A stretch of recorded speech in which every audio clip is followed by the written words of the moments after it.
We're seeing people come back to more natural ways. My patients are frustrated with the results that they've been getting in their journey to reclaim their health. When it comes to emergency room and trauma, we're really leaders in the world. But when it comes to overall health, we're mostly managing our pain and suffering.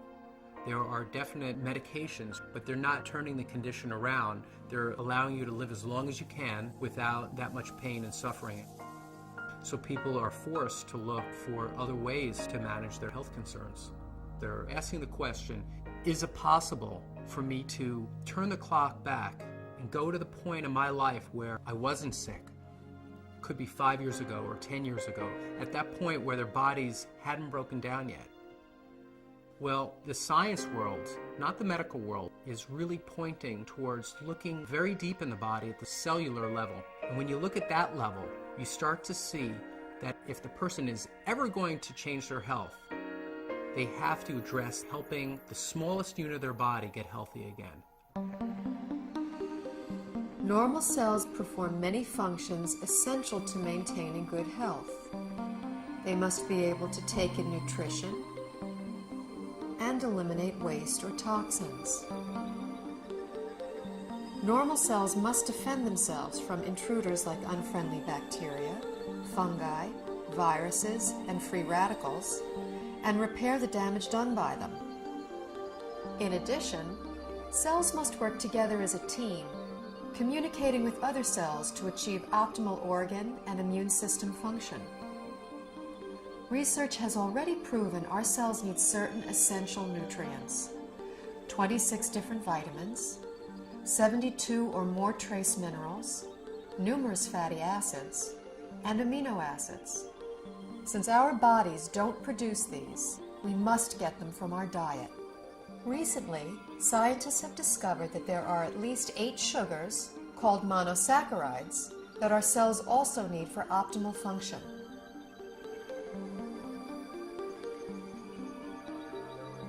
Inside cells, these sugars combine with protein strands and form complex structures called glycoforms.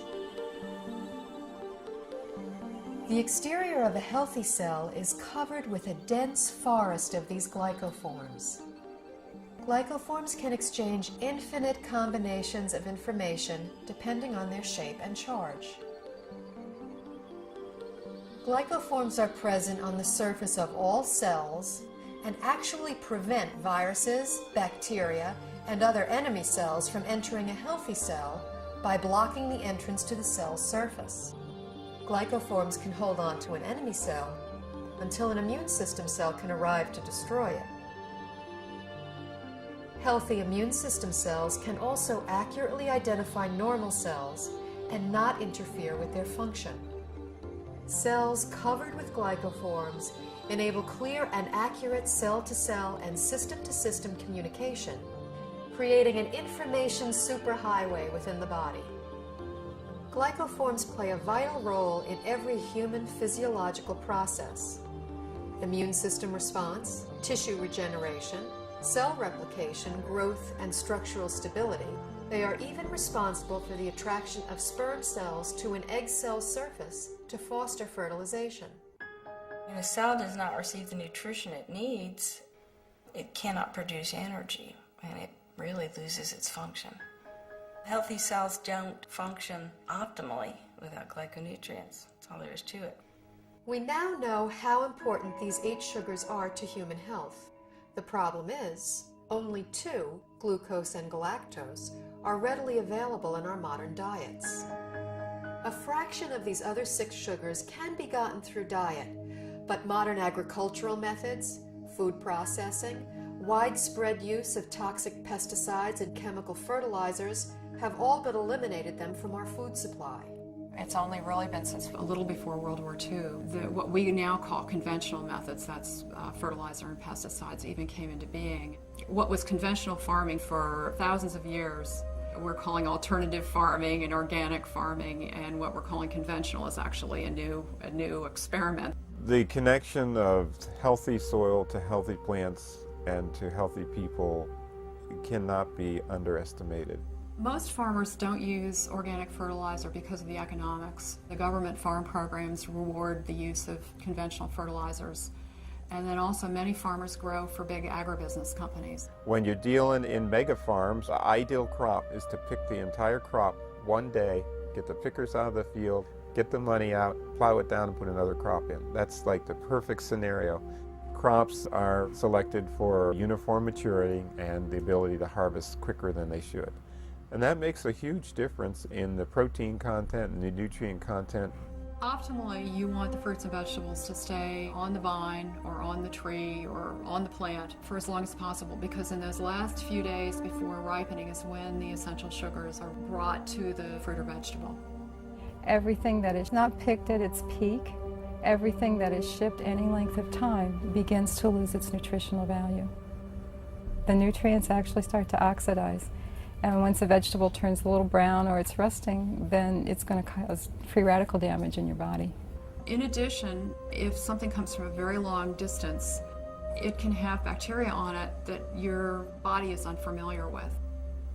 Generally speaking, the organic produce is much healthier, has a higher nutrient rate than the commercially grown vegetable. This whole thing of organic versus conventional, there's so few people that eat organic. 95% of the fruits and vegetables that are grown are conventional, which means that only a few people are eating organic foods. What I have my patients do is eat as many fruits and vegetables as you can, wash them, and assume that you're getting about a third of their phytonutrient value. I compared nutritional content of food from 1982 with what statistics are for 1999. I was amazed at the nutrient decline in many fruits and vegetables. Overall, it was an average 25% decline in nutrition across the board. That is staggering. It's shocking.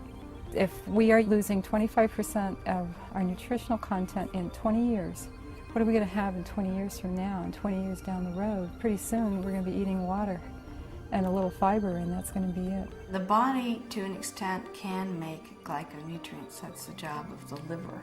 However, that is an emergency mechanism, and we're making our own glyconutrients.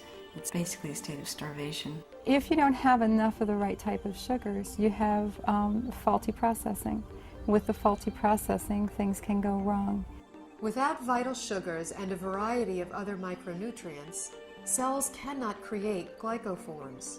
The result is a breakdown in cellular communication and immune system response.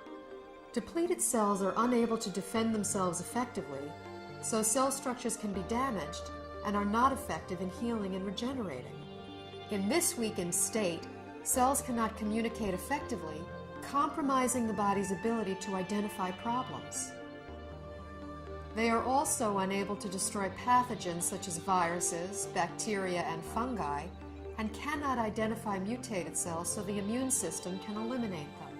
For example, when a person suffers from an autoimmune disorder, their compromised immune system may respond inappropriately and treat altered normal cells as intruders and destroy them.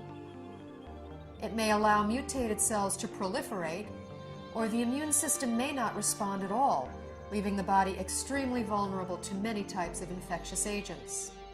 Because they're not getting everything they need from their diet, people are doing one of two things. The first thing they do is nothing, and many people are ending up with chronic diseases, or they're getting sick more often. Their health is somehow degraded as a result. And other people are using supplements, including supplements of sugars. We need to eat the right foods to make the right structures to have optimal health. There's a break in the link here because we can't get that food anymore in today's modern diet. Therefore, there's a need to supplement with a type of nutrient called a glyconutrient. When I first learned about these glyconutrients, the concepts made sense to me, but I was very skeptical about using them. It seemed like there were a lot of people making claims that it could help with all different sorts of health conditions. And anytime I see that, I throw my hands up and I say, this can't be true. The big shift for me was seeing how many different countries were researching this. The University of Oxford have their own Glycobiology Institute where they were studying this as early as the late 1980s. Countries all over the world, Japan, Germany, Switzerland, Finland, New Zealand, Australia were looking at these nutrients and their clinical application, as well as in the United States at Johns Hopkins, MIT, University of California, Irvine. Once I realized how crucial these supplements are for human health, I felt compelled to offer them to my patients in my practice.